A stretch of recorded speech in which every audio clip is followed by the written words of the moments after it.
Good morning, everyone. Welcome to the Dawn Patrol. I'm Cliff Krieger, your host, and on the phone is my co-host Eileen Delrossi, and of course we have our producer John McDonough.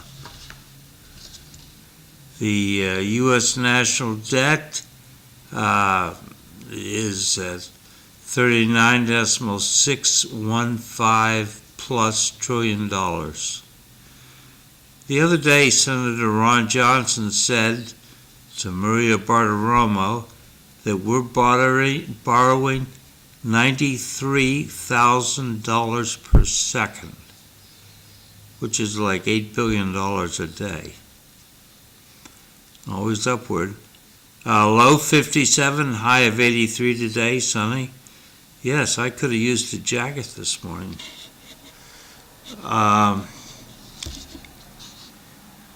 Citizens speaking up back in 1487, that the citizens of Leeuwarden, the Netherlands, went on strike against a ban on foreign beer. So, beer is important. In 1701, Antoine de la Mothe Cadillac founds the trading post at Fort Pontchartrain, which later becomes the city of Detroit. In 1847, after 17 months of travel, Brigham Young leads 148 Mormon pioneers into Salt Lake Valley, resulting in the establishment of Salt Lake City. In 1866, during the post-Civil War Reconstruction period, Tennessee becomes the first Confederate state to be readmitted to Congress following the Civil War. Of course. In 1921, the Kellogg-Briand Pact, renouncing war as an instrument of foreign policy, goes into effect. It was first signed in Paris August 27, 1928, by most of the leading world powers. Let's see, 1929, 1939, we have World War II. Didn't do that well. So much for signing treaties. In 1935, during what was called the Dust Bowl, heat waves reached their peak, sending temperature to 109 degrees Fahrenheit in Chicago and 104 degrees in Milwaukee. Now that's global warming. In 1943, World War II, Operation Gomorrah begins. British and Canadian aircraft bomb Hamburg by night, and American planes bomb the city by day. By the end of the operation in November, 9,000 tons of explosives will have killed more than 30,000 people and destroyed 280,000 buildings. Yeah, we're a lot more effective today. In 1967, during an official state visit to Canada, President Charles de Gaulle declares to the crowd of over 100,000 in Montreal, "Vive la Quebec libre, long live free Quebec." The statement angered the Canadian government and many Anglophone Canadians. I remember this incident, and I thought it was pretty dumb on his part. In 1974, during the Watergate scandal, the U.S. Supreme Court unanimously ruled that President Richard Nixon did not have the authority to withhold subpoenaed White House tapes, and they ordered him to surrender the tapes to the Watergate special prosecutor.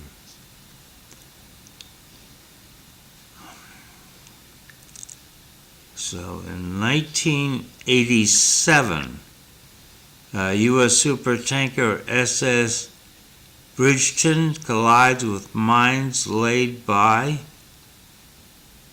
the IRGC, causing a 43... What's elemental P? IRGC? Yeah. Yes. What is that? Iranian Republican Guard Corps. It's the people we're fighting today in Iran. I understand, but I didn't know what it meant. Elemental P. Okay. QRSTUV. 1987 that was. Put a big dent in the body of the oil tanker. Born today in 1802, Alexandre Dumas, the father, French novelist, playwright, died in 1870. He gave us The Count of Monte Cristo, The Three Musketeers, and other items. Are these candy bars? Dumas? The Three Musketeers. Is that the candy bar? No. Okay, never mind. It's the novel. Have you ever seen the movie? Just turn the page, Cliff. I have no idea what you're talking about. Thanks. 1951, Linda Carter was born.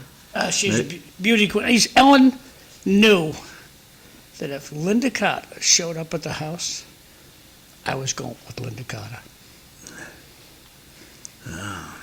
She had a guy, too. I forget who the guy was, but we used to joke about that because I thought Linda Carter was beautiful, beautiful woman. She was.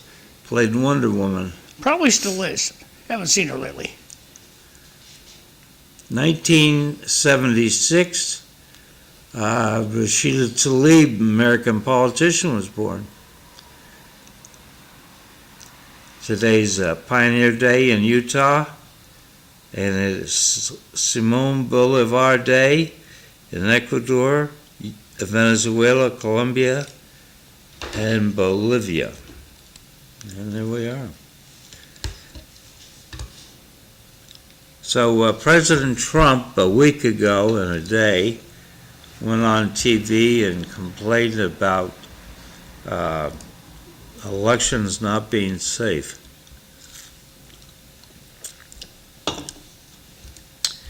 And he was roundly condemned in the press and by Democrats for making it all up. But yesterday, the New Jersey governor admitted 66 illegals were registered to vote, and 400 of them did vote. So, but notwithstanding that, our junior Senator Ed Markey last week called for President Donald Trump's impeachment following his primetime address, which President Trump was trying to get the Save America Act passed, and talked about alleged interference in past U.S. elections. Senator Markey said Trump must be impeached for undermining and subverting our free and fair elections. So, to which I say, really? I mean, John, you have confidence in the elections? Yes. Eileen, do you have confidence in the elections? Do I have confidence in the elections? Yeah. Yes and no, I guess, because I feel like what happened when Biden was elected, I think that there was a lot of things that we could learn, like people, like when I look at all the work that's been done for the Lowell Elections Office, like they had to kind of like go through and see everybody who is really alive or if they've moved, you know what I mean? And I just feel like there's a lot to be learned from that. But the election process, I believe, does work. Yeah. Well, while we're talking about the election office, the guy who runs the election office, Will, whatever, nice guy. I'm disappointed he won't be coming here ever again. Because my question to that guy is, if I pull a Democratic ballot and I write in Joe Espinola, does that get counted? And if I pull a Democratic ballot and I write in, instead of Joe Espinola, Sam Meese, does that get counted? And where does that get counted? And that's my question for him. But since he's chicken to appear, as is his manager, there's nothing we can do about it. We'll never have an answer. In the back of my mind, if they're, they I all guess get counted. The deal is he'll only come if I'm not here. Yeah. But they don't announce it unless you pick up X number of write-in votes, and I think it's like 5 or 10. Yeah, but see, if I'm unenrolled, you're making me pick a party ballot. They don't have an unenrolled ballot, and yet they're going to let me vote so they can make the government pay for it. And I just think that I'd like to have the answer. Yeah, I'll look into that. So, you keep winning, Eileen, so therefore you think the system works, right?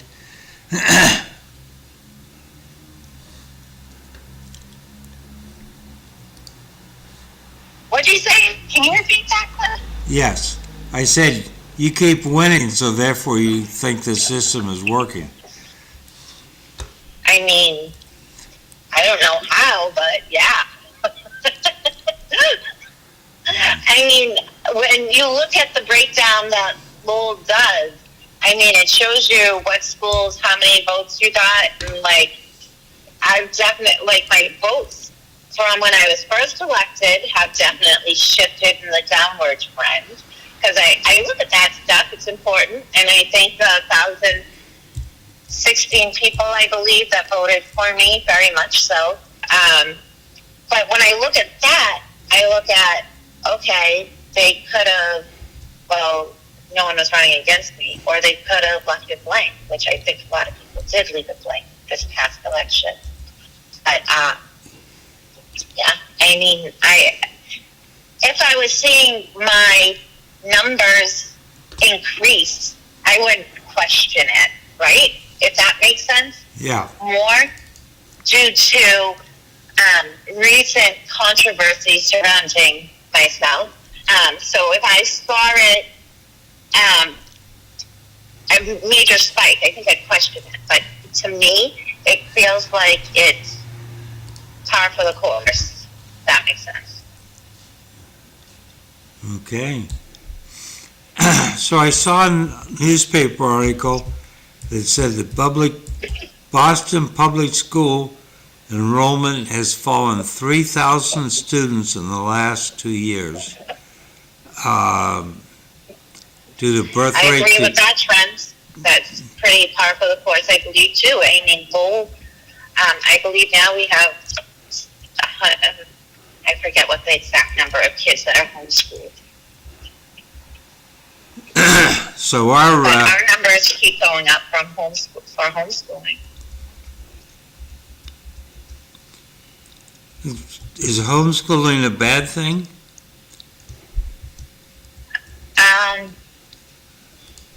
If there are no checks and balances, I believe it is. Like Fred had a motion on the floor last meeting to have more check-ins and, you know, just for administration to call and be like, hey, what's going on? Do you know about this program, that program, so forth? And the most OG homeschooling parents I've ever seen in my life were like, we got this licked. We don't need people checking on us. These are like the super dedicated, like parents who had a system in place. One parent had like 5 kids that she's homeschooled. She has her own curriculum. So the parents were coming out, speaking out for themselves that we don't need anybody to check on us. We have it down. And Oh, how are their kids being tested? what'd What'd you say, John? How are those children being tested? Do we test them or do the parents test them? Well, I think they measure their success with the colleges that their kids the question are is, going to. Eileen, you're missing the question, kiddo. Who is testing these children? The parents or the government? The parents would be, because if you're homeschooled, I believe you're exempt from taking MCAS. But that's Understood. actually a good question. I'm going to look it up. Understood, thanks. Yeah, I believe if you're homeschooled. But a number of parents that came out to that meeting pale and equivalent to the parents that are just probably keeping their kids home and not really exposing them so much, because there is essentially no assessment. But as you say, kids going to college is a good indication, right? Yeah, I would have to go back into the meeting and look at it. But Fred ended up actually withdrawing the motion on the floor, saying, okay, you guys got this, you're good. Well, I only know one homeschooling family. Yours in West Virginia? Not West Virginia, but in Virginia. They're sending their second kid off to college this fall. Nice. What college? Franciscan University in Steubenville, Ohio. Stupidville, Ohio? Yeah. It really means Stupidville? Steuben, S-T-U-B. All right, I thought.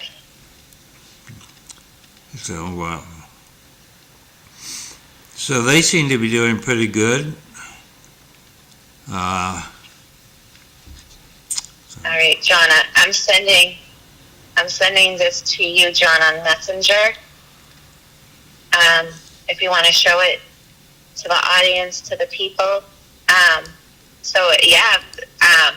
Homeschooled students in Massachusetts are completely exempt from taking the MCAS test. They are neither required nor entitled by law to participate. So how do we know? We don't. But, I mean, one would argue to say the MCAS really doesn't teach, right? It doesn't, the MCAS is what's changed education to conform to the teaching to the test, right? Not really common sense or curriculum. The only thing that I got out of MCAS was, for years I'd listened to Paul George's tell me how Massachusetts is number one in education. Yeah, I didn't know that the city of Lowell school system was the 250th smartest school system in the state until MCAS came along. I think somebody said just because Massachusetts has Harvard, and all these Ivy League schools, that we must be the education mecca, but they haven't met this future generation coming up. So, Eileen, this slide you sent me about the homeschooled Massachusetts are exempt from MCAS. I get that up on the screen now. Yeah, so there's no requirements. So look at that. There are no requirements. So if a parent wants to homeschool, somebody could literally go off the grid. Well, nobody stays back, so that's like the, I guess you can't say the pot thing, but that's kind of silly to say, because who stayed back in Lowell last year? Nobody. Okay. They just don't do that there anymore. You go. But I guess I'm more concerned about that in terms of, I've been following this Harmony Montgomery, that little beautiful girl, and what that father did, and it's horrific, and the fact that conviction is even overturned is disgusting. But how do we know where our children are at in the state if there is no accountability? Parents aren't submitting attendance. They're not taking tests. state test. There's nothing. Like, what about in a horrific case like that? And the school districts Eileen, definitely put your rule. last time I checked, and I'm picking on you, because What, John, sorry? I'm picking on you and your colleagues. Why do you let this happen? You okay this? You understand everyone is working for the school committee. Everybody is. And you let this happen. The question of holding kids back, I'm not sure that's a panacea. Really? Well, let's talk about the fourth grader who can't read. Let's zero in on him or her only. Okay, here I am. So, Here I You're the- am, my Lord. okay, then everybody's going to be just as successful as you, Cliff, right? There's no need. Don't bother. Cliff succeeded, so all will succeed. Never mind. I withdraw my statement. Turn the page. Well, I don't want to talk about it anymore. They John? don't need it. John, that's a terrible mindset, that just because someone has a slightly different opinion from you, that you don't want to talk about it. Slightly different. I think kids should Well, stay I back think to John's fail. point is there's no conducive answer to it. We as the professionals and policymakers within the city don't have an answer for it. What's the sense of talking to about it? We're spending $18,000 a student, and it's okay. Don't keep anybody back. That's silly. Okay, so building on this issue, up in Salamanca City School District in New York, they're introducing AI into the classroom. They have this AI person who sits at a desk, has no legs, by the name of Sally. Sally. Sally, the AI robot. Yeah. So starting with one robot, which will be used to by upperclassmen, high school students. But could not AI be a factor in helping people learn how to read? Are we fully exploiting AI? You can't teach somebody how to read with technology because they're going to use the features. They're too smart and technologically to be able to, they could, skip the system, almost jolt the system by having it read to them. So it looks like they're on a reading program and they're learning, but maybe they put it on speech to text. Or maybe, so how do you truly measure the comprehension of these tests? And my thing, I think overall, is that you can't really measure the kid's true ability with even the MCAS today. I mean, it is a standard measurement. It is a measurement, but I mean, all of these computerized programs, most kids just click, click, click, click, click, click, click. They have no investment into it.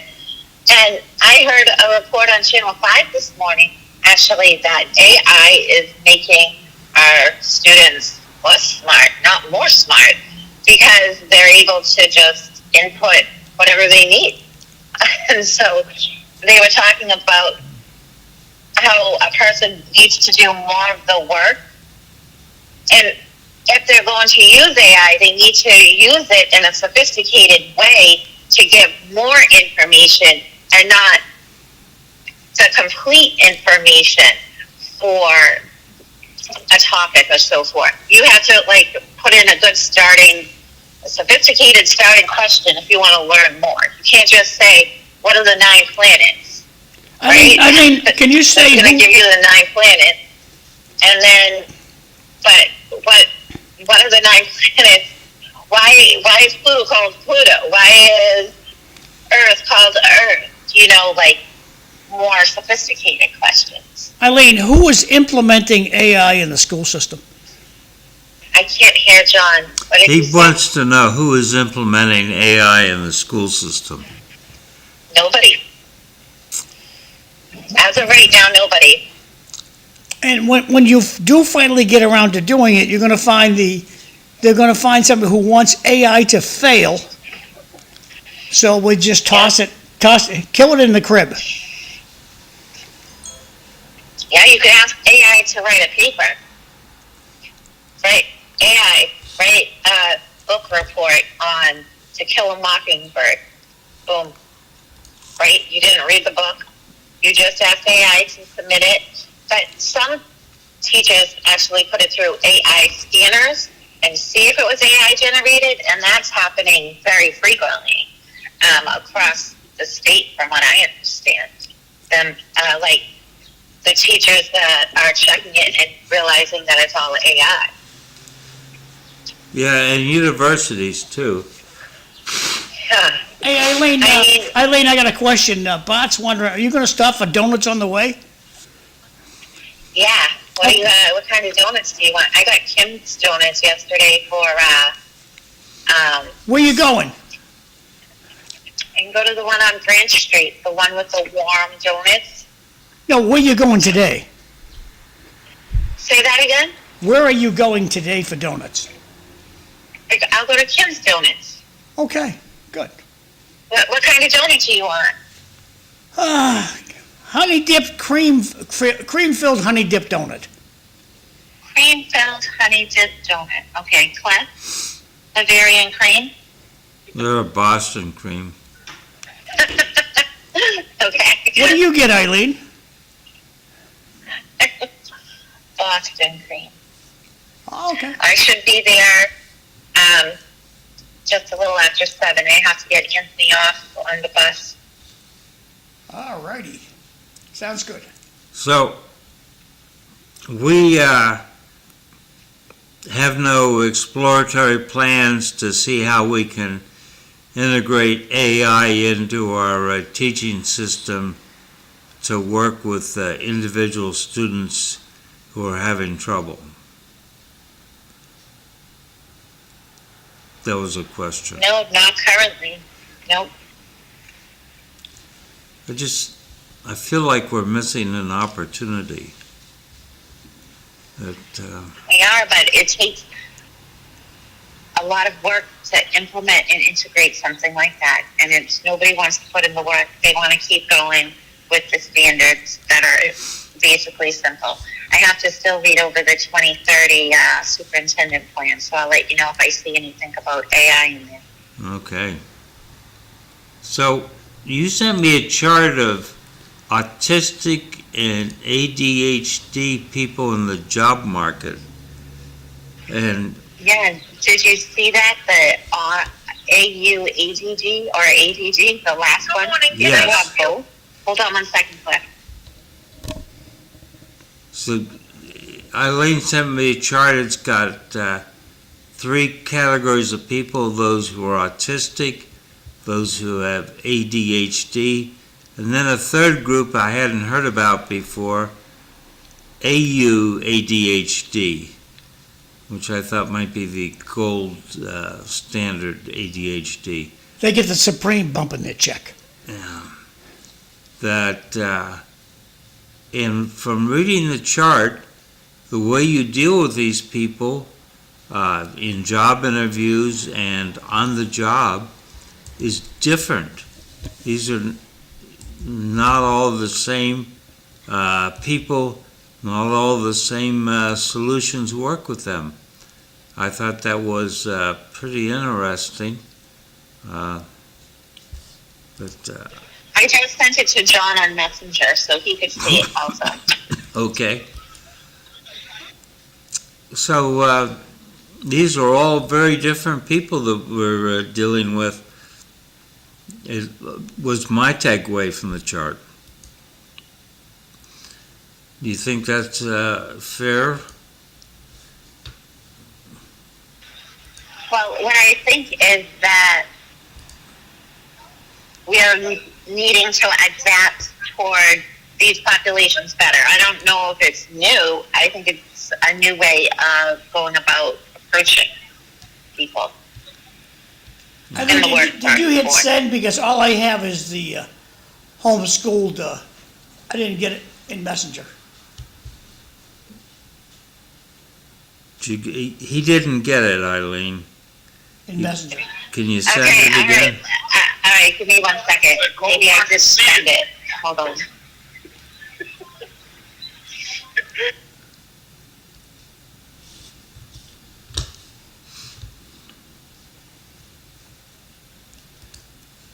So, Cliff, any weekend plans?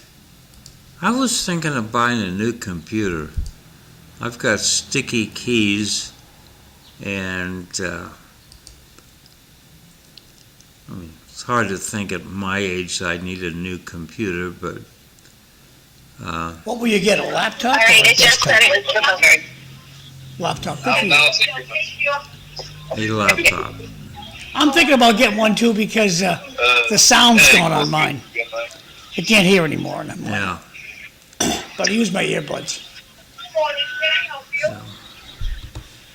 So, the producer sent out a note. Our state senator, Vanna Howard, is co-sponsoring a bill to create a Muslim commission in Massachusetts. It would receive funding to promote placing Muslims at positions at all levels of government.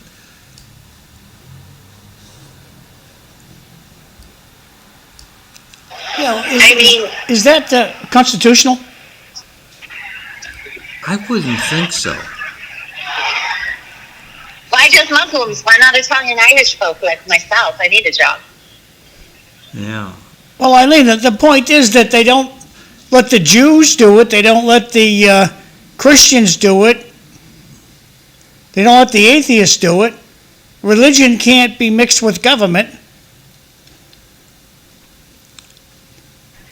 Right, and what's that saying? Certain rules for So, me, but not for me. Yeah. so Cliff, do you want to do this slide or skip it?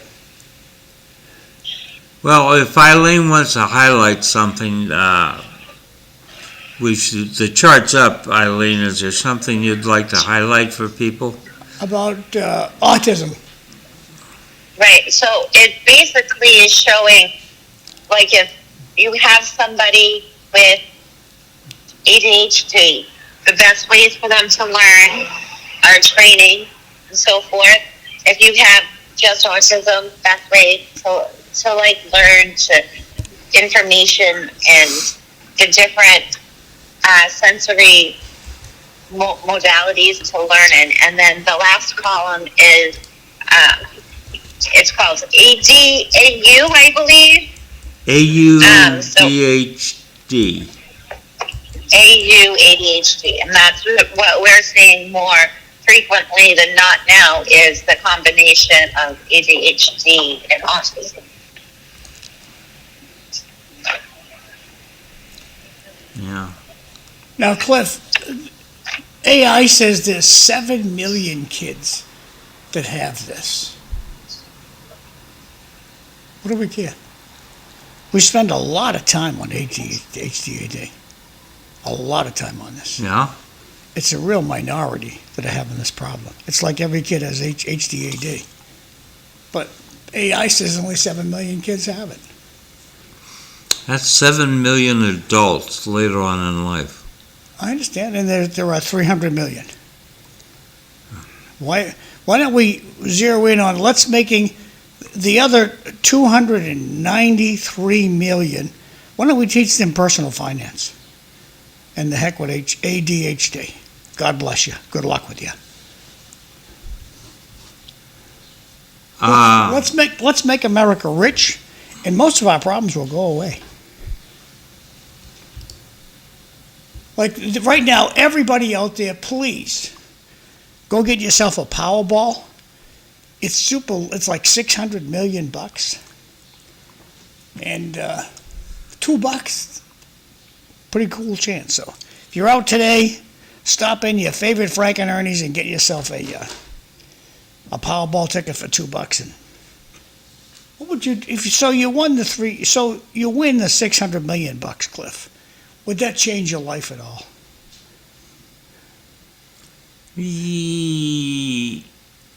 In some ways it would, in some ways it wouldn't. Well, you can't change your age. Would change my lifestyle completely. I'd go and buy myself a new Tahoe. I haven't even looked at the new Tahoes. I don't even need a new Tahoe, but I would go get a new Tahoe. And I would go buy a G-Wagon, a used G-Wagon. I'm not going to buy a new G-Wagon because I won't buy a new foreign car. I only buy cars made in America. So those are the two toys that I buy. Well, first I'd take half of that and put it aside for taxes. And Okay.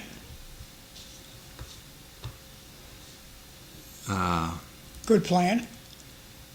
I would take a tenth of the total, so 600 million. I'd take 60 million, and I'd put it aside for charity. What charity? Well, I'd give some to the church. I'd give some to some homeless operations, not others. The two ladies that run the food truck, I'd give them some money.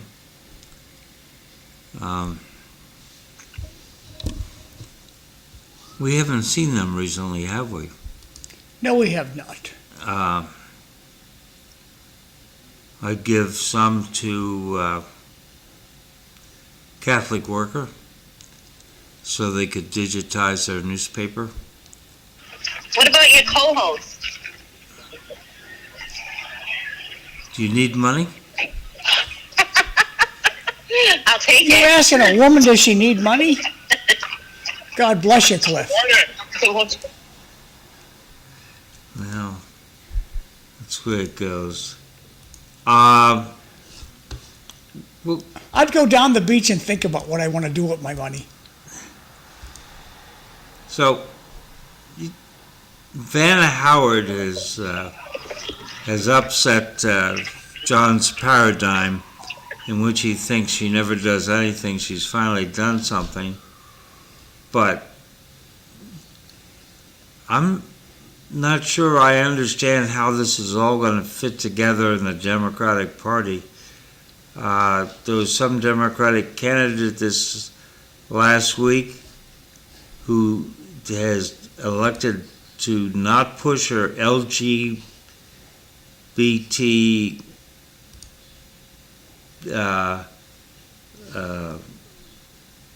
support on her campaign material because it offends Muslims.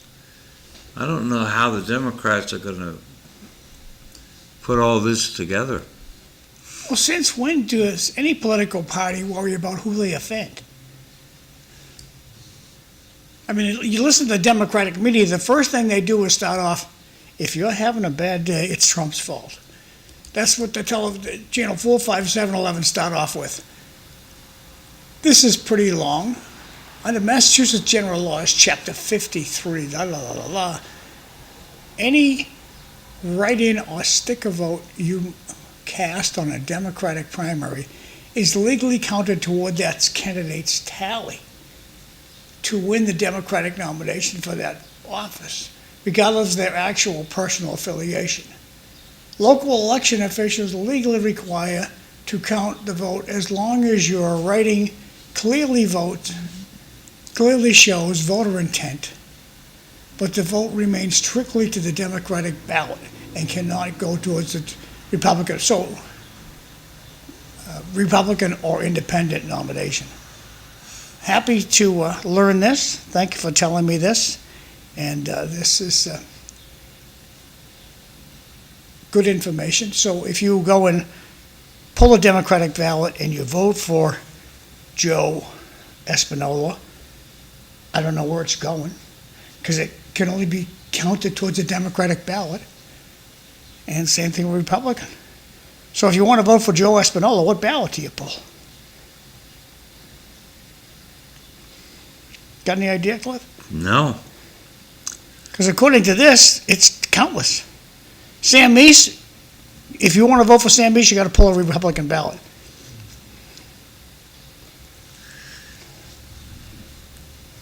Thank you, Jeannie. Jeannie Balker sent that in. Thank you. So, I think parties are about pleasing people. So therefore, Well, this guy Will, when he came here, apparently he was chastised by his colleagues for coming. He said it's the voter intent. So the voter intent is that Joe Espinola be the state senator. That's the voter's intent, isn't it, when he or she votes? yeah. That's my takeaway. So voter intent goes right out the window. And I don't know how poor Joe Espinola can get any votes in the preliminary election.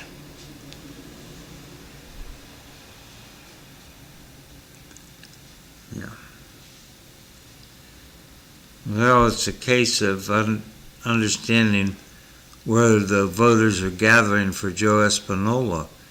If they're gathering on the Democratic ballot, that's the ballot to pull. If they're gathering on the Republican ballot, that's the ballot to pull.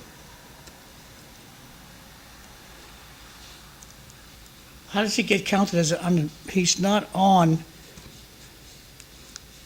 he's got no signatures for either party, so how is he on the ballot?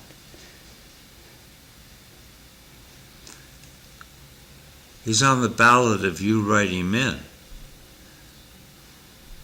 And if the city doesn't recognize Joe Espinola, what are they going to do with my vote?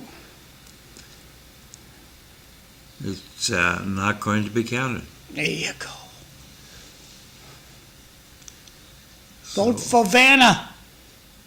Vote for Vanna or we won't count your vote. Those are my words. Yeah, well, this is strikes me as problematic. I'd like to hear some expert in the state constitution hold forth on this. If you early risers out there, you want to take your phone out of your pocket, take a picture of this. If you're a downtowner in lovely Lowell, Massachusetts, coming in from Tewksbury or Tingsboro, Chelmsford or Dracut, or Tingsboro, these are the streets that are going to get closed today for the folk festival. So French Street's closed in 15 minutes from John to Kirk. And it just goes right down the list here. So take a picture of this, zoom in on this side. And that was Wednesday. This is today. So they're closing, City of Lowell is closing all these streets to make a lot of elbow room for the fabulous folk festival they're having this weekend, starting Friday, Saturday, and Sunday. So. Starts what, 6:30 tonight? Yeah, but the streets are closing at 7 a.m., 10 a.m., noontime, and 3 o'clock, bam. That's when they really lock it down. So I'll leave that up for a couple of minutes. You can take a picture with your phone so you know. Avoid those streets, honey. You're not going to be able to get on Kirk Street. So the Lowell Sun has updated its electronic, its online presence, and my user ID and password no longer work. So reading the articles requires a certain amount of ingenuity. Otherwise, you fall into the trap of give me your user ID and password, and then it fails. Now, I called them. They said they're aware of the problem, and they're trying to fix it. They upgraded the system, and boom, it crashed. So, Eileen, are we done with the Vanna Howard creating a special commission on Muslims in Massachusetts? I don't think we are. that didn't pass yet. No. And why would the Massachusetts Senate want to pass something that's unconstitutional? Is it Muslimism is a religion, isn't it? Yes. Okay. Well, in a way, it's more than a religion. It has its own law, the Sharia law. So do the Catholics and the Jews. They have their own law. They have church law, but Muslims, Sharia applies to all aspects of life. So, Well, it seems to me that the American media and American politics are more about dividing us than unifying us. You have a blue shirt on, and I do not have a blue shirt on. So we're completely different people. We should be against one another because you have a blue shirt and I do not. And that's today's feeling. I don't think that's new. The press has been divisive Cliff, from the beginning. listening to these people who just get back here from FIFA or whatever, come from merry old England or they come from Japan, they had such a wonderful time here. And America's the best place on earth in their book. We don't realize it. We don't celebrate that. Let's continue to hate each other. And then, Jeannie Balkus writes, Cliff is right. If you are writing in his name and he gets more votes than the candidate on the ballot, he wins. But my point, Jeannie, is that Joe Espinola, he's running unenrolled. So if I vote for Joe Espinola, he's still going to be on the ballot in the fall. So this is to me, the whole election's a little on the silly side. You don't like primaries. And I don't like paying for them, no. in the fall, we're going to get to vote on changing the primary system to a jungle primary, as it's... I don't like the jungle primary because it just eliminates the independents. The people with the money will dominate that market. Like, have you seen Mike Minogue's ads? He's got $400 million. That's a lot of dough. The thing about the jungle primary is it can be hard for the second party in the electorate to gain any traction. So if the four people in the primary, 2 Democrat, 2 Republican, if the 2 Democrats get more votes than either of the 2 Republicans, there is no Republican running. The election in November is just a contest between those 2 Democrats. Well, back it up, look at the big picture. Both parties are afraid sooner or later an independent's going to win. We've got to kill the independents while they're in the crib. We've got to stop this nonsense and make them join a party. Because the Democratic Party and the Republican Party, it's mostly self-preservation is their goal. And their numbers they know their numbers are dwindling. So they're going to create this crazy system, and I'm going to vote against it. Well, I'm going to vote against it too, because I want more competition. But, I think we're down to only 9 items on the ballot, and that's still a lot. I think it was the Boston Globe had a good comment. Why do we have 9? And the reason is the general court, the legislature, is not doing its job.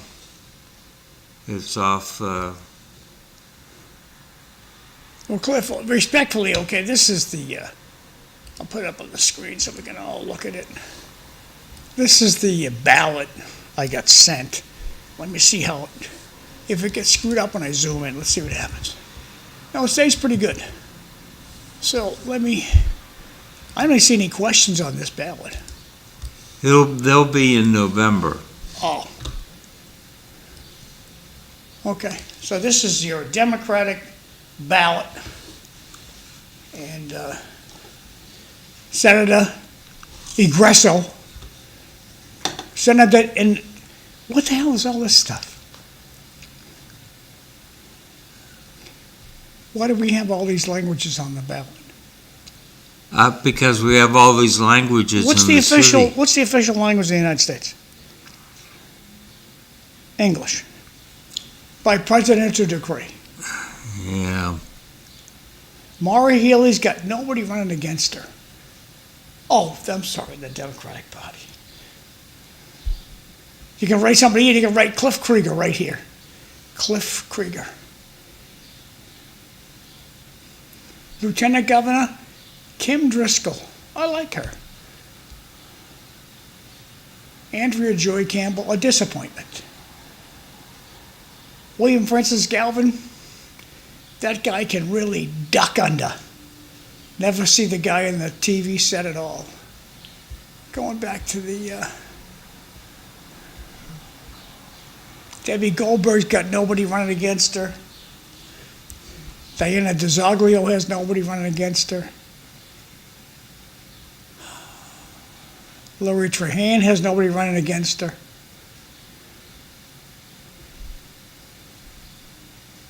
Eunice Ziegler for counselor. I don't know what that is. The governor's council, I don't know. It's a dozen people. They approve judges and things like that. Nobody's running against Vanna Howard. And Tara Hung's running against Sakari.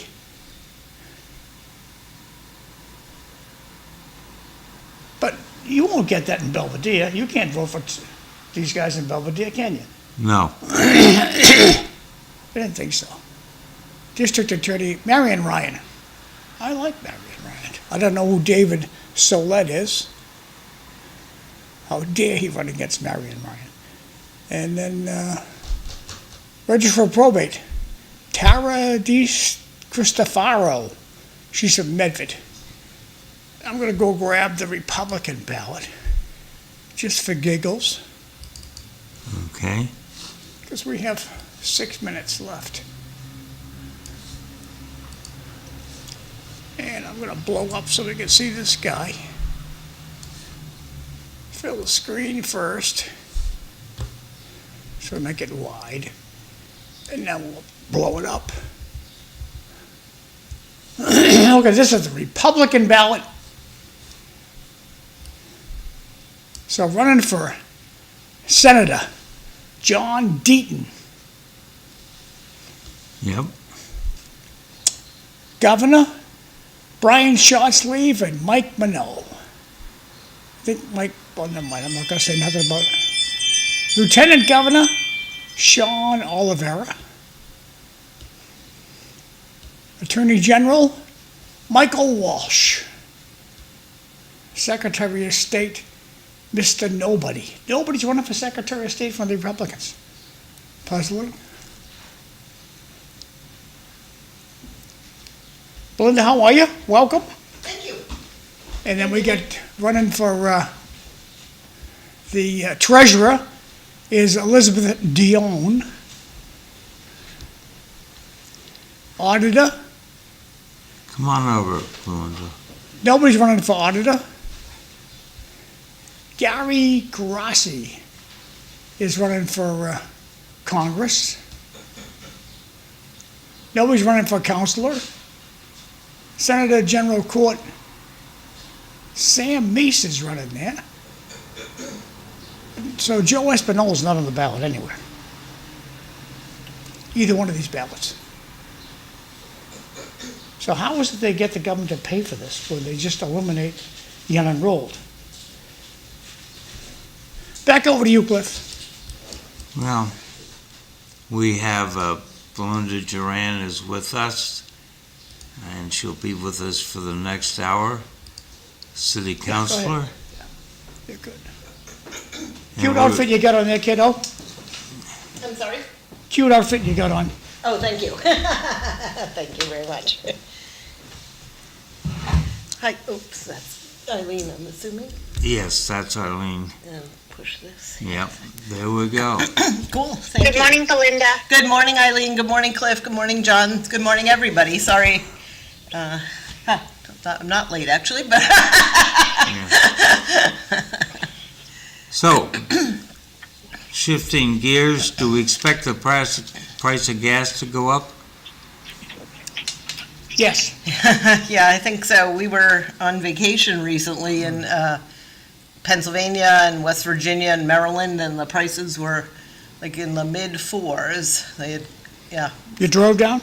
Yes. Good, happy motoring. Yeah, it was a beautiful trip. But yeah, I think so. And is there any basis for negotiation between us and Iran? Do we know?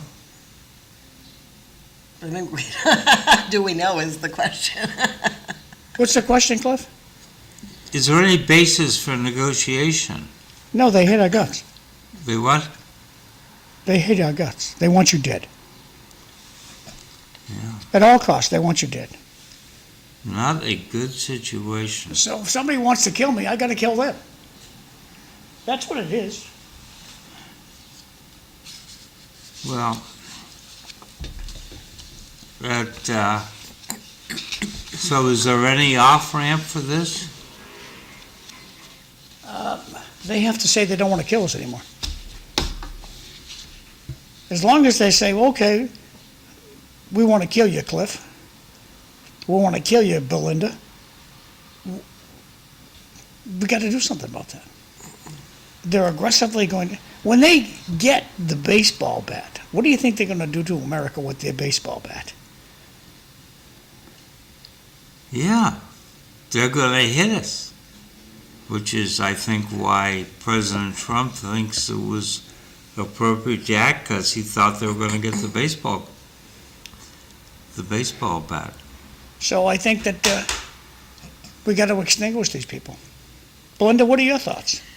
I think extinguish is a tough word. I understand it is, but Yeah. what do you do with every I last one of them wants to kill you? Well, I think, it's always tough to speak in such broad strokes. I understand the political, regime, and there were, activities underway to try to change the regime from inside, which probably is the way in which any, things actually can happen, because otherwise it's just fight after fight. I mean, it's an escalation. So there's got to be a way to find peace that isn't annihilation of both sides. Otherwise, I it's going to think be the president Did it. distinguishes between sorry. the Iranian people and the IRGC. Go on a break. Thanks.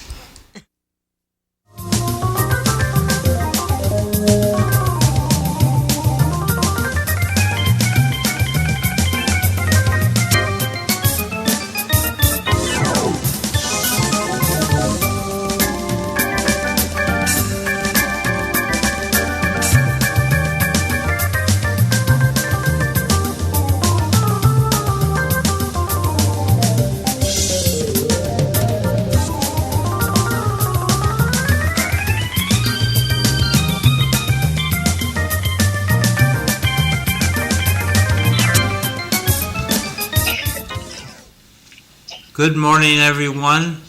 Welcome to the City Life Show. I'm Cliff Krieger, your host. My co-host, Eileen Delrossi, is en route via her car, via the donut shop, the good news. And our guest is Belinda Juran, who is on the City Council. What district are we in? Are we 3? Yes, we are. Yeah, All right. yeah. Cliff lives right near me, so Yeah. yep. And we have our Does producer. he ever show up for like a cup of sugar? No. No, but I know that there were ladders up against the north side of our house. Oh, yes, yeah. So are they repainting or? Just painting, yeah. So how are you finding the position of city councilor? Interesting? Oh, yeah, of course, yeah, no, I mean, I had attended the city council meetings for a number of years before I even thought about running for office, just as a resident, because I thought it's important to understand how our government works. So I, felt like I knew a good amount about the process, but I think there is, quite a difference between auditing a class and taking it for credit, when you're, now I'm in the taking it for credit kind of, vibe where, I do my homework every week or before every meeting. We're now on a, twice a month schedule for the summer, but, Okay, I was gonna ask about that, the twice a month. What Tuesdays do you meet? It's the second and fourth Tuesdays. Second and fourth. Second and fourth, right. So we've got a meeting coming up this coming Tuesday. Reading all of the materials, doing some research. How thick is that? So I do get a printed copy, plus I use the electronic version. It can vary from maybe 3/4 of an inch to an inch or more of paper. And that is, I try to avoid sort of having a lot of paper, but it is helpful when you're in the meetings to be able to have both. I have my computer in front of me so I can look at the electronic version. I look at the notes I've made. And I do analysis. I do look at, if a statute is being, or an ordinance is being proposed to be amended, I look back at what it says and what the context is. That's preparation for the meeting, but then there's meetings with, residents and events around the city, which, I've always loved to attend anyway. But it is particularly, cool now to be able to be there and represent, the city and our district.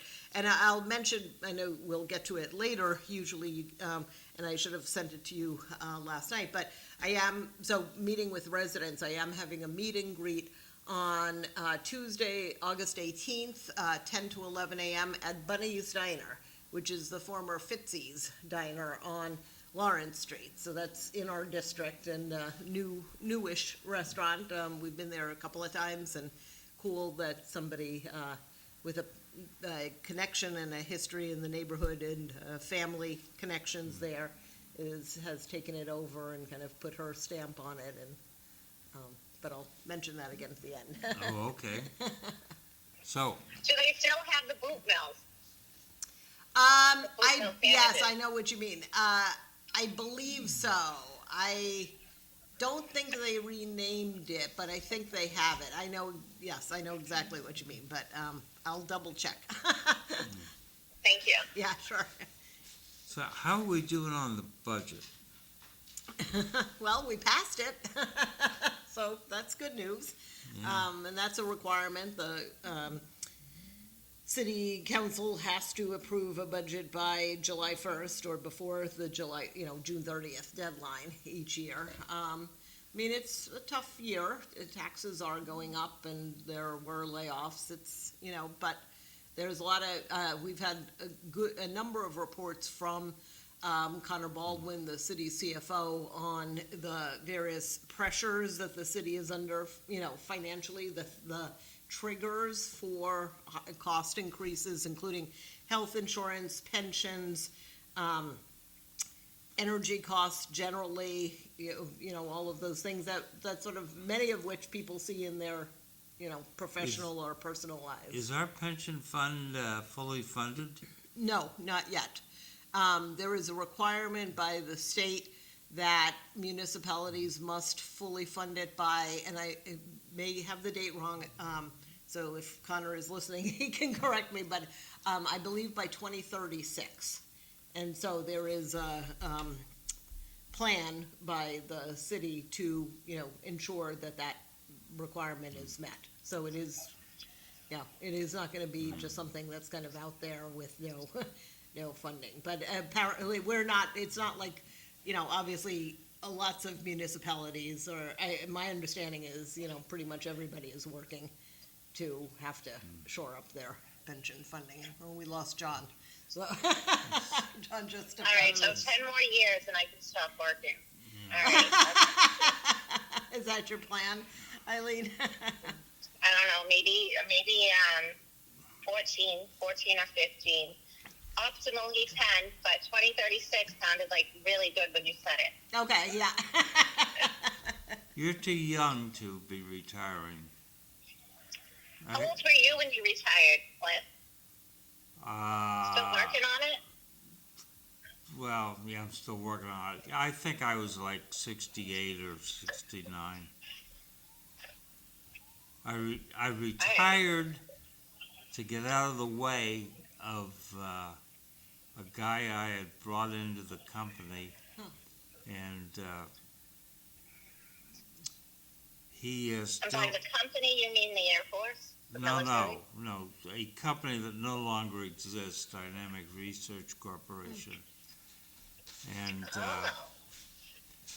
I actually didn't meet him until he came into the company, but way back a couple decades or a decade before he joined the company, I arranged for he and his wife to have a joint spouse assignment. He was being assigned to a base in the Netherlands, and his wife was working out in the Los Angeles Air Force Station, and she was the roommate of a officer who's a sister of my brother's eventual wife. Oh, wow, that just got West Virginia, like... Yeah, and... what company was it, Cliff? Because I don't think I ever knew you did anything besides the Air Force. Oh, Dynamics Research Corporation. But anyway, showing you the power of non-commissioned officers, I was in Washington, so I went over to Bowling Air Force Base and talked to a Chief Master Sergeant who was in charge of medical assignments, and this woman was an engineer, but anyway, a medical services kind of person, and he arranged for her to go to Soesterberg Air Base in the Netherlands being pretty small. Any place in the Netherlands is pretty much a joint spousal assignment. So so I arranged to have them together, and Cool. I felt pretty good about that. Yeah, it's cool. I'd never heard the term joint spouse assignment before, but it makes sense. Yeah. And it's a cool concept that the armed forces recognize that both men and women can serve honorably, and Yeah. that's really great. Yeah. And just a quick question: what did Dynamics Research Corporation do? Because I'd not heard any of this part of your life either. They were involved in work on gyroscopes, for instance, for navigation, and I was hired to do a taxonomy of tasks as part of a concept for measuring readiness in terms of the task to be performed and the conditions under which it was being performed and the standard to which it would be performed. And that's what brought in your military experience. yes. I was hired for my Air Force experience. My buddy Juan Perón was hired for the Navy experience. I got the job because of a buddy of mine who had been in the Army, we'd been in the Pentagon together, and it was an interesting few years working on that. That's cool. So how I much? hate to change the subject, but I have one quick question. All right. So I know John was saying everything's kind of shut down. It shuts down around 3 o'clock because as I'm driving, I'm thinking I have to get Anthony later in Newton, and the last thing I want to do is get everything closed down. So I may have to dismiss them early. You said everything closes about 3 o'clock, John? The streets, mostly, I would avoid downtown altogether today because you got tractor trailers dropping off stuff. If you have to go to downtown, I say to you, good luck, and bring a bag of chips with you and some patience. Yeah, I just came through. I mean, I came through downtown. It looks fabulous, honestly. I saw all the porta potties in front of City Hall. They look very classy as of right now. I love that. But I was surprised because we cut through your street when I pick up Anthony and bring him home. I was surprised to see all of everything shut down in front of your house, John. Does that happen every year? Oh, I think there are funeral cones up outside. Is that what you mean? And on my street, Yeah, on my street, from the city, 724 to. yeah, they painted the lines last night on the street. It's done. It's done. They did it overnight. You can still get home, I think, Gorham Street and then swing wide through Belvedere and It's You can not get so home bad that here. way. We have a pool and we have food. We'll be okay. Not so bad. We usually get off the Thorndike Street exit and then take a right at John Street and go to back roads through Christian Town. But your street won't be blocked off at 3, right, John? Mill Street? your street. Your street. My street's open. It's not going to be affected at all by the folk festival. It's open all the time, 24/7. Fully open. Yeah, I think the only streets that are closed, Eileen, and are those right around downtown, right around the folk festival. And there is a list on both the folk festival website and I think on the city website of which streets get closed when. But I think the majority of them close at, I think, 3 p.m. today in preparation for the Parade of Flags and the opening of the folk festival tonight. And I have my Lowell folk, I was going to show it to the camera, my Lowell folk Okay, go ahead. festival. I'll No, go back it's to you okay, and show you okay, the cup. thank you. It's my Lowell folk festival's mug from volunteering, that was from last year, I think. I volunteer with the composting and recycling effort. But sorry, John, you had the So information just to up go over online. it briefly so Yeah. people understand, closing right now, right now Front Street's closed from John Street to Kirk. At 10 a.m., Market Street's going to close from Dutton to Palmer. At noontime, French Street, Kirk to Arcan Drive is going to close. Closing at 1 p.m., Cardinal O'Connell Parkway, Market Street to Merrimack Street, Smith Baker side only. Closing at 3 p.m., Central Street from Market to Middle, John Street from Merrimack to Page, Kirk Street from Merrimack to French, Lee Street from Kirk to John Street, Merrimack Street, Bridge Street to Dutton Street, Middle Street from Central to Shattuck Street, Page Street from John Street to Kirk Street, Palmer Street from Market to Merrimack, and Shattuck Street, Merrimack to Market Street. So basically, as the day goes on, motoring through downtown is going to be bring a wicked big bag of chips and something to drink. And also already closed, it showed, was on Wednesday with Arcan Drive by City Hall and Worthen Street for the block between City Hall, actually I don't remember what it exactly said, if it went all the way to to Market Street or not, but yep.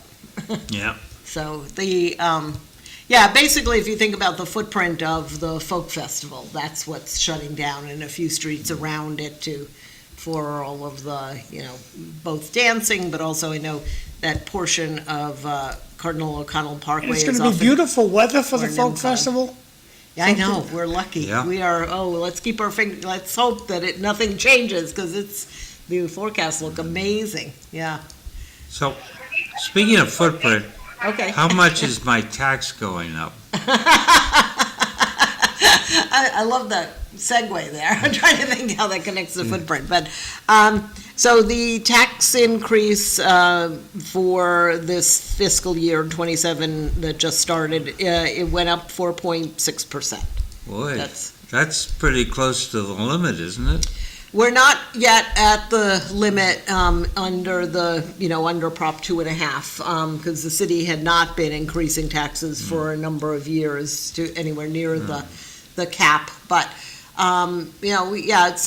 it's not fun to be a new counselor and have a tax increase of that any magnitude, but of that magnitude in my first year. But on the other hand, we have lots of demands for services and lots of, desires for good things, and which I think, I think is really cool that everybody wants Lowell to be as good as it can be, and I think that's admirable. We just have to pay for it.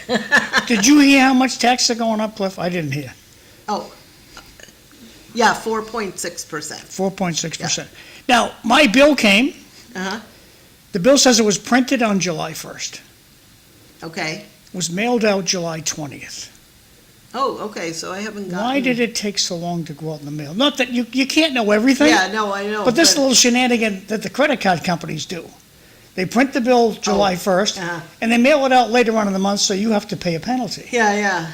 The city's not like that. And if you could find out Yeah, why, so I because don't the know. post office stamped it that they got the 20th.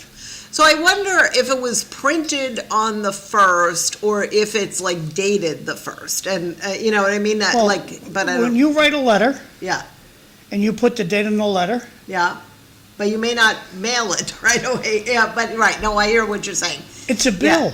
Yeah. No, I It's a bill. understand. Yeah, It has no, a I due hear. date. Yes. And if you have Yeah, a due no, I date, know. Yeah. it's just a matter of, you got to be a little Right, giving strict some about your bills. flexibility. Yes. And when we don't do that much billing anymore, but Yeah. you got to be strict about billing. Yeah. I don't know. It's a good. I mean, so I Understand. hadn't seen it. You can't know everything. No, Thank I you. know. I appreciate that. Thank you, John. It's good to. So, have we stabilized the budget for next year, or are we gonna have the same sort of chaos next year? And I didn't think there was chaos, but Well, I'm in the cheap seats. okay. It looked like chaos to you. Okay. Yeah. Well, there's nothing wrong with asking the police department when they come in for more money for overtime. That was the fire department. No, Oh. it wasn't you didn't put it in your budget. We're not going to give it to you. Oh. Yeah. Oh. Isn't overtime supposed to be in the budget? Yes. And so they underestimate just to make Tommy happy. And they come back, well, we need more. We're Yeah. not No, gonna- that's. You that's guys a have fair to say point. no. Yeah. No, I think no is an important word generally. Where will we be next year? I think it depends again on a lot of factors to a large extent outside of our control. Maybe not all of them outside of our control, but we just hear about tariffs now again, and we and the pension and other commitments keep Yes. going up, particularly health insurance. I mean, because that adjusts. I mean, and I know. When I was, in private practice, the costs of health insurance, escalated each year.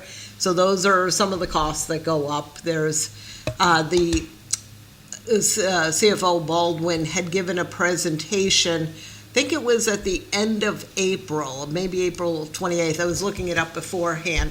To the finance subcommittee of the city council, and the presentation is attached as part of the minutes to the May 5th city council agenda.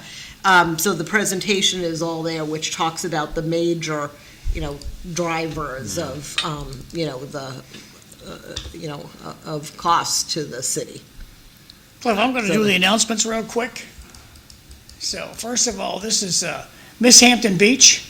Cool. Last night, beautiful girl. Yeah. Well, And congratulations to Miss Hampton Beach, and you look marvelous. I'll give you that much, kiddo.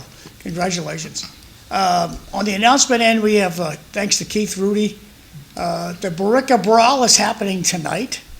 And the only way to get a ticket is to go to bostonboxingpromotions.com, and that's out at the Baricca Elks at 7 p.m. tonight, so the Baricca Brawl. And I thank Keith Rudy for sending us this. Cambodian flag raising is today. City Hall, 6 p.m. on the front steps of City Hall. So be there or be square. It's the beginning of the folk festival. I don't think that's the Cambodian flag raising. That's, I think, getting people to come together to Sure participate. does look like it to me. This is in Cambodian. No, This is a Cambodian flag. yes, And these but are all Cambodian flags. and but that's Kirk Street that they're walking on, and that's part of the parade of flags that starts at 6:15. So I think what they're Just furthermore, come dressed in your finest Khmer Yeah. attire. Yeah. Cambodian flags, wear comfortable shoes, and we proudly represent Cambodian together. Yeah, I just think it's not the flag raising at City Hall. It's the part of the parade of flags, but it doesn't matter. It's good that we celebrate all the wonderful All right, cultures. this is a confusing announcement. Yeah, Sorry yeah, about but that. that's cool. No, it's Well, good. remain confused. Okay, Markley Group, they're having a cookout. And they're going to have the cookout tomorrow at noontime. I don't know where it's going to be. I do know where it is, but I'm not going to talk about it. You need to get an invitation. The only way you can get an invitation is to go to rsvpmarkleygroup.com, and they'll send you an invitation to go to that. And get some free food and some conversation from the Markley Group tomorrow at noontime. The Greek Festival, we're going to have all kinds of Greek food at the Folk Festival this weekend. Gyros, spanka, only... Spanakopita. Thank you. Spanakopita. And baklava and Slovaki. Yeah. So, God bless it. I don't know what it is, but it's tasty stuff. Yeah. Christmas, the 7th annual toy drive, Christmas in July fundraiser, Holy Ghost Society up at 65 Village Street, July 25th from 2 to 6 p.m. with special guests, Whiskey Tango and Liquors Elite. So it'll be a fun time up at the Holy Ghost Park tomorrow from 2 to 6 p.m., 65 Village Street in lovely Lowell, Massachusetts. I gotta make it fit the screen. Vase Delight, Circles of Delight, July 26th is at the Folk Festival. Garden party, walk around, art of Varmark, open at noon. So if you like art, head over to 307 Market Street and enjoy Var's art. He makes some pretty good stuff. I have some of his pictures on the wall over here. Oh, Very cool. talented fellow. Candidate Forum's coming up on Monday on Page Street. I had one person tell me there's no place to park, and I'm there, buddy, it's next to the John Street garage. Go in the garage and park. So this is this coming Monday night, 7 p.m. Going to have the 3 candidates that are running for state rep will be there. I don't know what they're going to do, but it's a forum. Today is the 24th. The City of Lowell Senior Center is proud to have lunch every single day, 7 days a week. Today they have chicken quesadilla. Tomorrow meat sauce and ziti. And then on Sunday they're going to have cheeseburgers. So they have lunch 7 days a week. The only rule is you got to be 60 or older. You can live in Tewksbury, you can live in Kingsbury, you can live in Lowell. We don't care where you live. Come on down, and for $2 we'll give you a nice lunch. If you don't have the $2, we'll feed you for free. The Acre National Night Out is coming up on August 4th. We'll talk about that more next week. And August 4th, also National Night Out in the Highlands. And there's we'll talk about this next week. Stanley Trzynski's having a fundraiser for Brady McCarron. Brady is running for Greater Lowell School Committee. I'm sorry, Greater Lowell Tech School Committee. And that's coming up in the middle of August. If you have a kiddo on a hot day, you want to take the kiddo out, get a lot of smiles. They have these parks, and splash pads. You don't have to know how to swim to go to a splash pad. So these are the splash pads that are available in Lowell. And in Lowell, we don't care if you live in Lowell or you live in Tingsboro, we don't care where you live. Bring your little kiddo. They're gonna have a lot of fun. Take a picture of this slide, put it in your GPS in your car, and head over there and have a good time with your kid. If your kiddo swims, there's 2 locations in Lowell that have pools, the South Common, right across the street here, and over in Centerville on Hildreth Street. And that's my last slide, Cliff, so back over to you. Thank you. Okay. So my final budget Okay, question yeah. is, how are we doing on capital maintenance? I worry that that could be slid out, but are we maintaining our buildings? Are we keeping after them? So the budget, and the budget is online. If you look at, on the city's website under finance, you'll see the 880 page, I think it was, budget for this year, but it Yeah. includes $30 million in, specifically for capital spending, which includes, and I looked at it in preparation for the meeting just to refresh my memory, that includes some road work. It includes technology upgrades for MIS as well as the first responders. It includes some building repair. Some of it also comes through things like the Mass School Building Authority, so this is just sort of city funded. And I forget some of the other categories that were there, but that's what's sort of put into this year's budget. There are other ongoing commitments in terms of prior years, So we're keeping capital. after it. I think, there's always, I think, more to do with maintenance, as, especially folks like us who live in older homes know. There's, you could always keep spending more. But I think, one thing I just read recently, I thought was a nice way to think about it, is people think about maintenance and it has, in a sense, a negative connotation. It's like, oh, you're just sort of like, keeping up. But one thing I read thought about it as renewal. And that's really what we're trying to do, is to sort of improve and move forward. And I think if we think about it that way, it's an investment that's important to make. And I think you're recognizing that. That's, but, when taxes go up and all, it's tough sometimes to, recognize the need for that investment, but it's important. So a watcher of this program, Jay, sometimes wonders, when are we going to resurface Fairmount Street? Yes, there's a lot of people ask that, yeah. So it's interesting, so I have put on a motion that will be on this coming Tuesday's agenda, specifically about Andover Street and Douglas Road, because those are 2 big projects that have been in the works for a while. Andover Street has been in planning for over a year, or at least have been in discussion for over a year. And Douglas Road, because of the new sewer storage, the storage tank that's being put in at Colley Stadium is completely torn up. You actually cannot go down Douglas Road right now in front of Colley Stadium. You have to go around because they're connecting the pipes in the middle of the street. So those 2 streets are ones that are already, where I think it'd be helpful for everybody, because those are major thoroughfares to know what's going on. Fairmount Street, there are some people who want it repaved. There are some people who want lots of speed humps on it everywhere.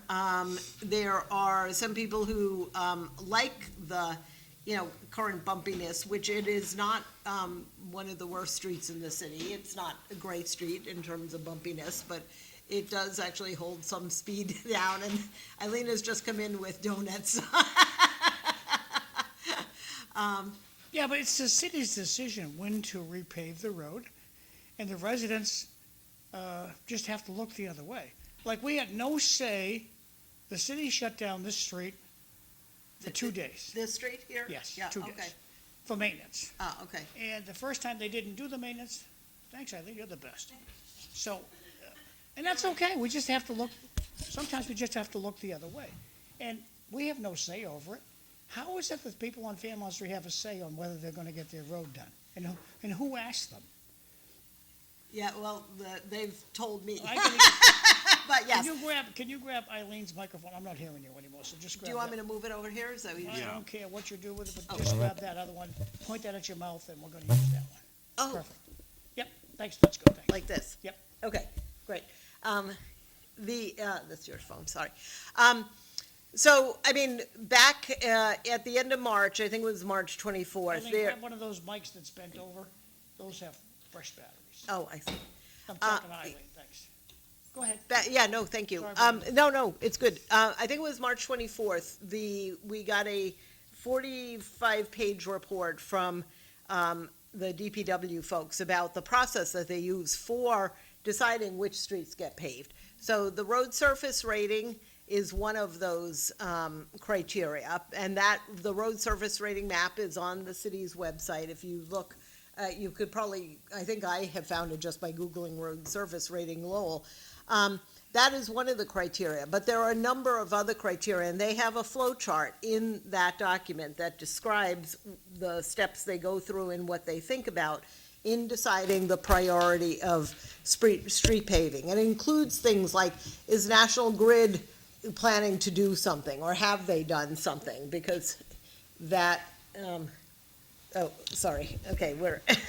supposed to be a 5-year restriction on anybody digging up the road once they Right, exactly. So that's taken into account. Sorry, we're playing with the microphones here, trying to figure out which ones are working. they're all good That- now. They're all good. You're good. Yeah. Good. So that's one of the additional criteria beyond the road surface rating.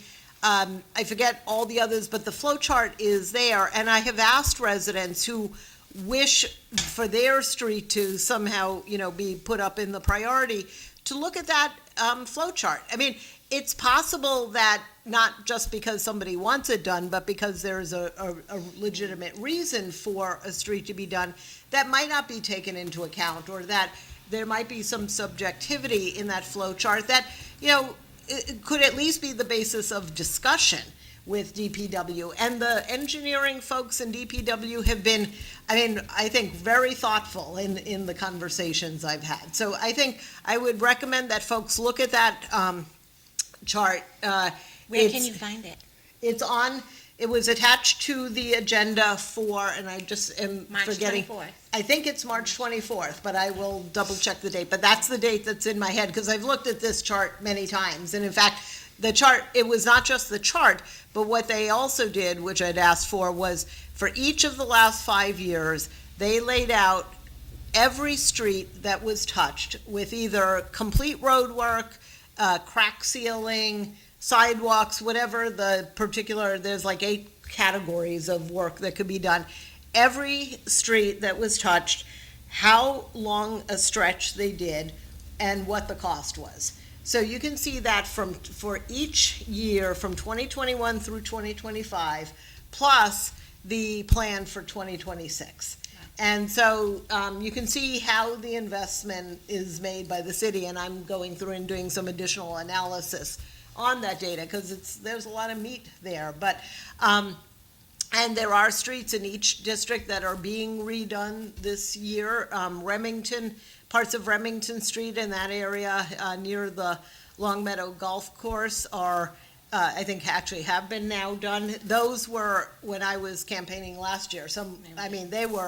They were some of the worst roads I'd seen. So I think there's an indication that, yes, things are moving forward. But if you look at just the number of miles of road that are done each year, it would take a couple of decades to do every road in the city. And that's just because, unless we want to spend 10 times more on paving and find the people to do it, it's going to take time. So I know in Centerville, Yeah. they're doing a huge water. Oh, the CSO work, yes. Yes. So and let's go back to Fairmont Street. Oh, yes. Is it getting paved or no?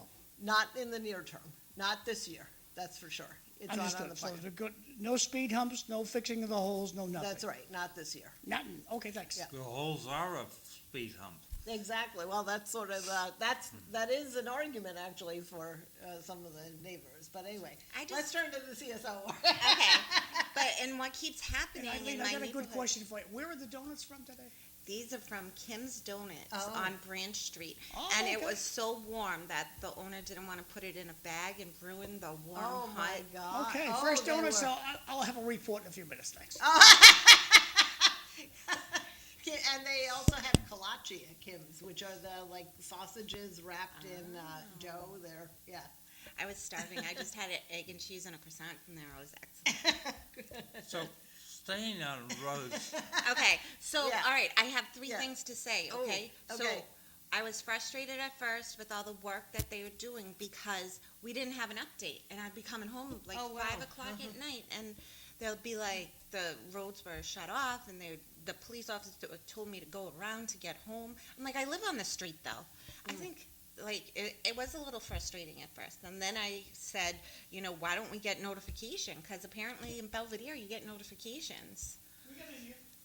You got them, but then, so after I mentioned it on here, I don't know if somebody was watching, Oh. but we started getting them in Centerville, the notification. We got printed notification at the front door. Huh? They left a piece of paper at the front door. Oh, these come in the mail, and just to give you a update, Oh. the seismology, Okay, yeah. the Well, company. we got the notification, so we were pretty happy to know that. All right, so what keeps happening in Centerville too is they keep knocking out the water, so Hafner's get shut down. The car wash over there. Oh, uh-huh. That's another frustrating Uh-huh. piece of it. And the people in the neighborhood, like, who live behind there. So it's Oh, a city interesting. issue because they met the people who are on the project. Sorry about that. Yeah. I met the people who are on the project, and I guess it's more of a city issue that the water keeps going out, like, but I don't know, Yeah, I they're don't doing know. the work. But Yeah. there's some miscommunication between the city of Lowell and whatever the company is that's doing the work in Centerville. They're,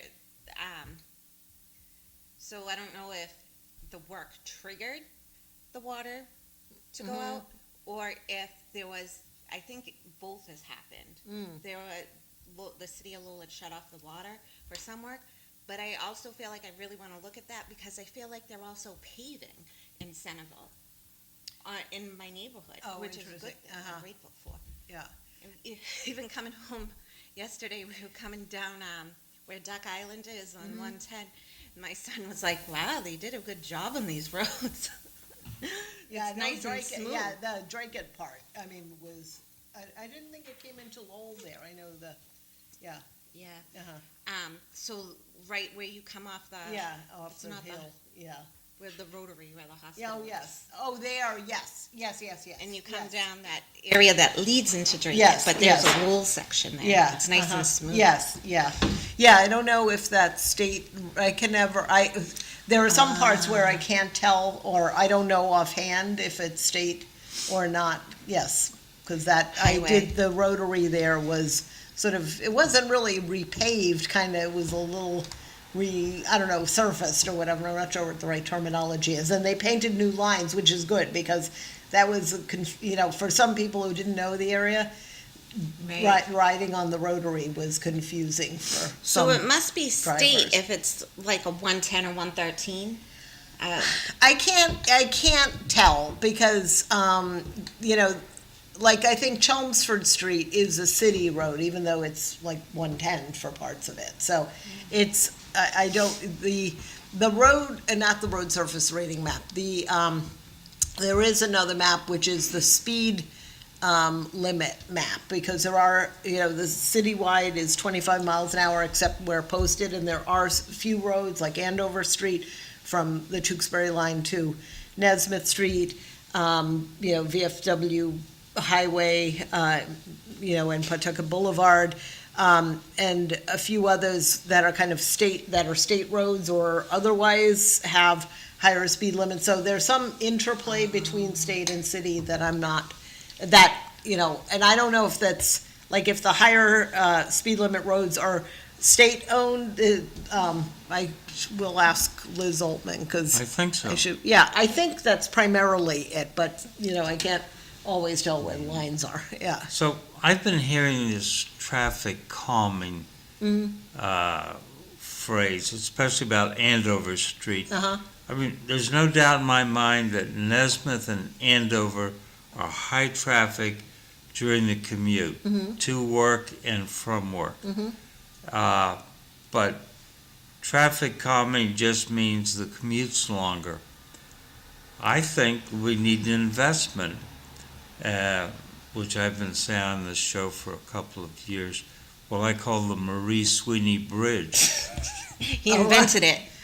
We need something I think like I've- the Lowell connector that runs from 495 north through Tewksbury, landing somewhere near Lindsay's on the other side, and then running up into Drake to take traffic off of Andover and off of Nesmith, and take those people who live on the other side of the river and give them a chance to go straight to their house rather than having to go across and get on a bridge street and then go north. They can continue on 93, Cliff. They can continue on 93 and get off in Methuen at the, At what's the 133. Irish restaurant out Yeah, there? They the don't Irish do it. Cottage. So And they this come in by the boulevard. They don't do it. March 24th, that has a lot in it. Oh, a lot do go that way.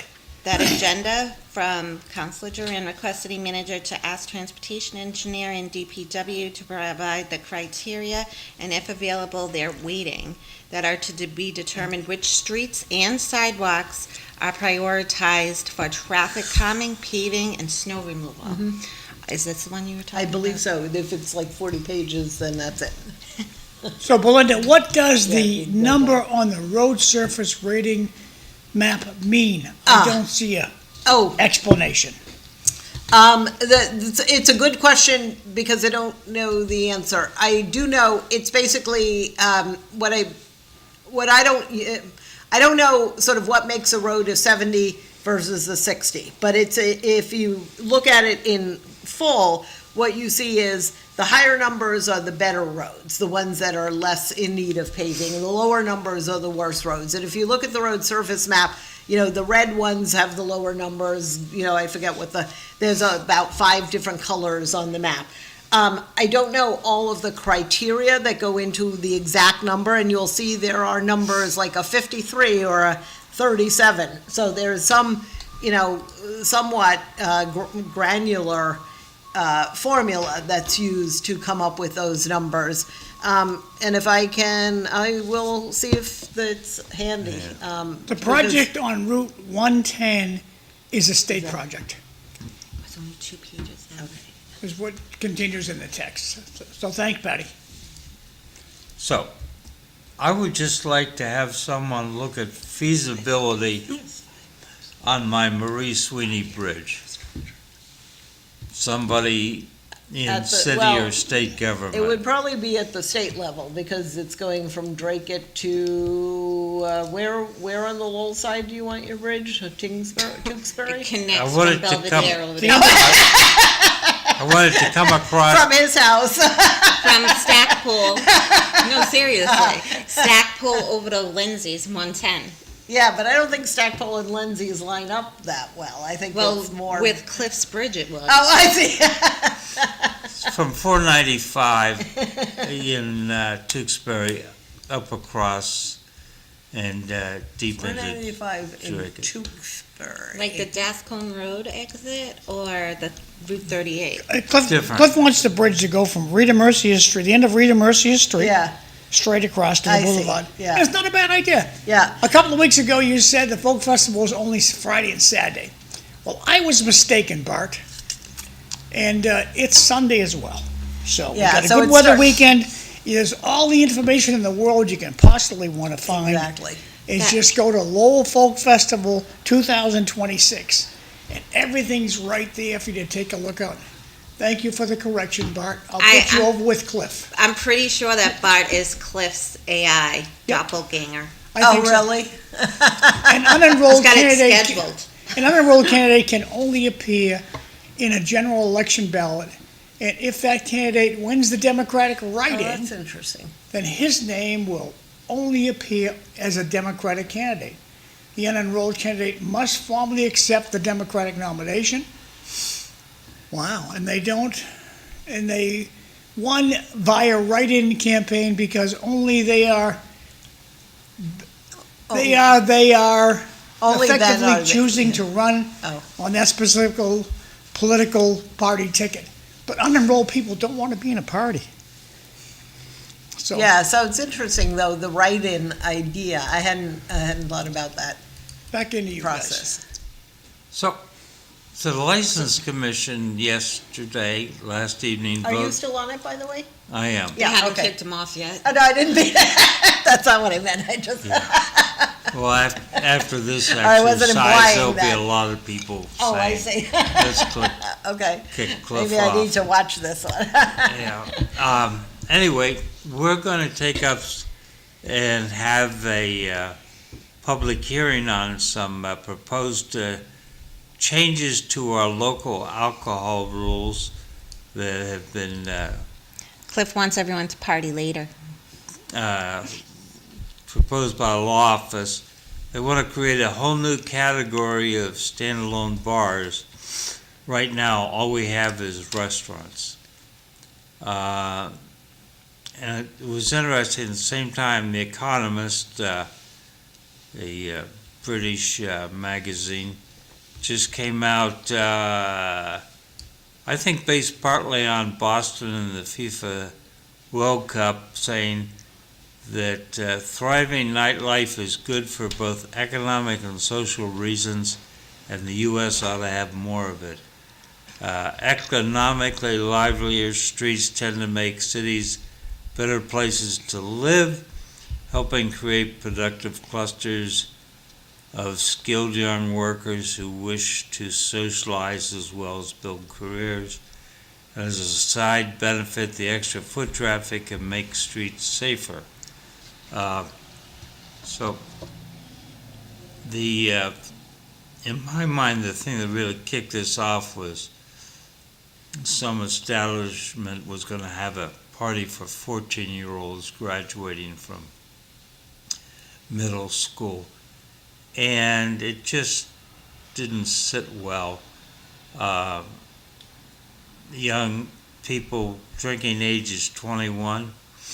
How are we, why are we having this kind of thing for 14-year-olds? It seemed like it. So my question is, where's the city council on this? Well, so there were 3 motions on, I think, the last meeting. Now that we're every other week, I've got to get my frame of reference. But I think it Yeah. was the last one, July 14th. There were 3 motions on that agenda to have the city, through the law office, through the license commission, et cetera, look into having separate regulations for restaurants and bars. I think it was driven in part by the, Yeah. story you mentioned about, a place that is basically a bar, a nightclub, having an event for 14-year-olds. And I think maybe driven by other things like requests for, streeteries, by, places that don't serve food. Right. Yeah. Cliff Yeah. was saying that. I was just thinking there is no standalone bars. Every place that has a bar has a food component. So every place that has a bar right now, apparently, and this was news to me over the last Yeah. couple of meetings, has a kitchen. They may not serve food, and apparently some do not. So because of, and I don't know how unique Lowell is to other cities. The idea that we don't have sort of like bars versus restaurants, or, Right. rules about how, there was a lot of discussion at the city council meeting about, not wanting to necessarily impose, like curfews, to say, you can be in a bar/restaurant, in a establishment, until 10 o'clock at night if you're below age 18, let's say. I don't know. I mean, Right. there's a lot of challenges in part because we want economic development and diversity, but what you read there was about, wanting clusters of skilled young workers. That's not 14-year-olds. That's, wanting young professionals to be able to be together and bring in that economic and social vitality, but in a way that's also respectful of neighbors. So I think that, that's really the concern, is how do you balance the need for, economic vitality, the need for ensuring that we're not sort of subjecting kids to I can see just an Cliff. alcohol environment, and how are we balancing the desires of residents? Cliff, Text from the audience. training the 14-year-old to make the Marie Sweeney Bridge. I can see him doing that. Eileen, can you Getting read the- this one? Sorry. Can Councilor Juran explain the benefit to joining the Community Choice Power Supply Program? Wow. I actually can't, so, because I don't know enough about that. And it's something that I should look into, because I actually wonder whether my husband and I should join. So I need to do some more, I need to do research. But thank That's you the for first question. time I Well, it's a even reason saw for you that. to come back, huh? Yeah, exactly. I'll do my homework. I better get it thorough. I'm kind of influenced on this. When we lived down in Virginia, my wife was working for the Petroleum Marketers Association of America. She did spouse tours when they had conferences. Guys would show up, mostly guys would show up for the conference, and should take people out on the spouses out on tours, different places. She was doing a good enough job that she was sucking people out of the conferences to go on the tours. Cool. So she's doing great. But her boss got his ankle broken in Oh. Boston and when they were up here for a conference. He was down in the combat zone. I don't think we need any combat zones in Lowell. Mhm. So Yeah, they don't have much of one in Boston anymore either. I Yeah. mean, we've all gone past that, I think. Yeah. So I just want. So but I'm not sure I'm not sure what you're thinking, Cliff. I think the concern is, how do we deal with these challenges of places that only serve liquor, but because they can fall under being a restaurant because they have a kitchen, Yeah. can have parties where it's just not clear what might be going on. Well, I think the important thing that we're forgetting is a bar that just serves booze has less health restrictions than a restaurant does. So, Oh, that's and we are interesting. using shared glasses. So, bars, if you're going to do this, then the bars can only use disposable cups. I see. That's interesting. Because I've gone to these little diners that just out the window, they don't have a dishwasher. Yeah, I see. Yeah. So it's something we have to take a, Right. It all should be really looked at. And I don't know what other cities and towns do. I mean, do they have a, two-tiered Yes. system or not? I don't know how unique we are.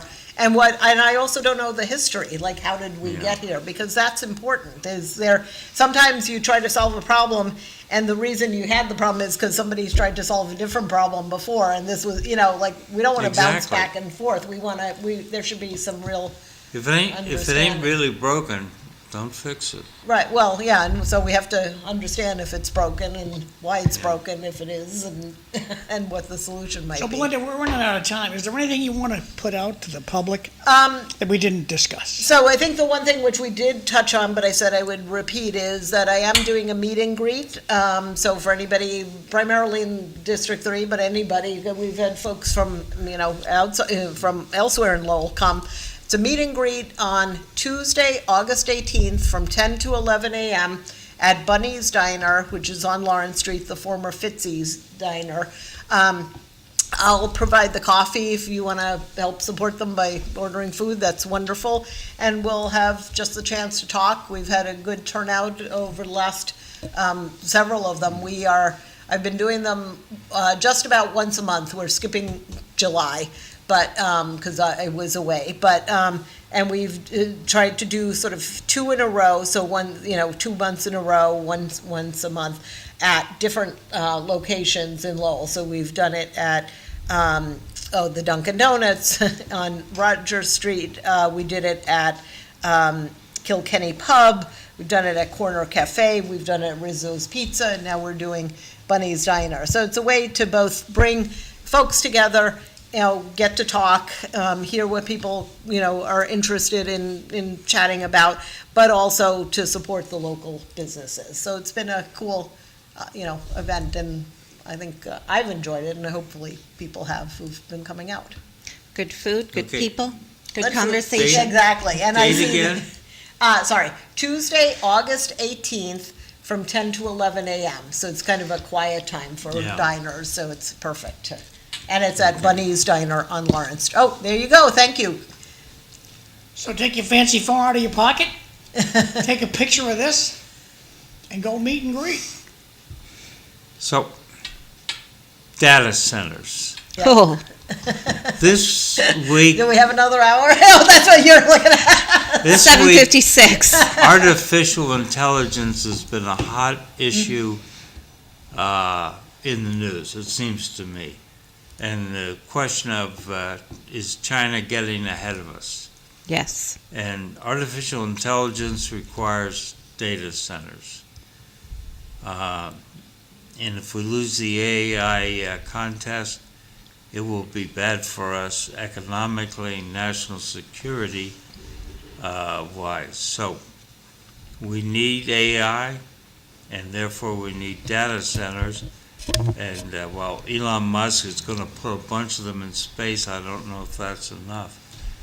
Kathy Hochul, the governor of New York, has put the kibosh on data centers for a year, and Governor Healy has pulled the tax support. So where are we going on the issue of data centers? Where can we put them? We do need them, right? So I believe we do, thank you, Cliff, for dealing with that. I do think we need the technology. We need AI. We need computers. We have our fancy phones that we're using all the time. I think what we haven't figured out is where they should go. Obviously, we have concerns about having them in, tight neighborhoods in Lowell. I have, 60 seconds. I've got concerns about them in the woods of Pennsylvania, in the corn, farm land in Indiana, because they do suck up a lot of resources. They are huge. When we were driving through Pennsylvania, between distribution facilities and data centers, the farmland is being taken up. So we've got an issue as a country that we haven't wrestled with. And I think we need to find the balance, just as, Lowell did 200 years ago about moving forward with technology, but also, at least in Lowell initially, recognizing the needs 30 of seconds. people. So like the mill workers back then, or residents now. I don't think it's an easy solution, but it's one we need to have a real conversation about. And it's, I don't think there's a perfect solution that's going to make everybody happy. And I But we salute need- you for that answer in thank the you. short time that Thank you. Time pressure. Linda, thank you for coming in. I appreciate you. it. Thank you. Thank Enjoy you. the Folk Festival. Thanks This for is watching. your- We'll see you next time. All right. Thanks, everybody. Bye. Thank you.